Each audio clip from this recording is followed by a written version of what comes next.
তো বন্ধুরা, আজকে আমি এতগুলো মাছ কীভাবে ধরেছি এই ভিডিওতে সেটাই দেখতে হবে। প্রথমে আমি নিজের কভার শিখে টাটা বাই বাই করে পুকুর পাড়ের দিকে চলে গেলাম ছিপ নিয়ে। তো ছিপ নিয়ে প্রথমে আমি চার করবো, এই দেখুন এটা হলো চার। তো বাজার থেকে কিনে আনা চার আমি একটু মাটির সঙ্গে মিক্স করে আমি পুকুরে জলে চারটা দিয়ে দিলাম। তো চারটা দেওয়ার পর আমি গমের আটা নিয়েছি।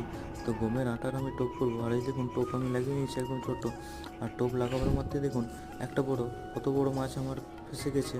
আর এই দেখুন বন্ধুরা, একদম খুব বড় সাইজের মাছটা। তো তারপরে আমি একটা মগের মধ্যে মাছগুলো রেখে দিলাম।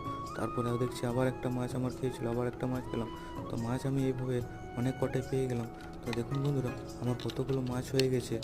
তো ভিডিও ভালো লাগলে অবশ্যই ভিডিওকে লাইক করে দেবেন, আর চ্যানেলে নতুন হলে অবশ্যই চ্যানেলটিকে সাবস্ক্রাইব করে দেবেন।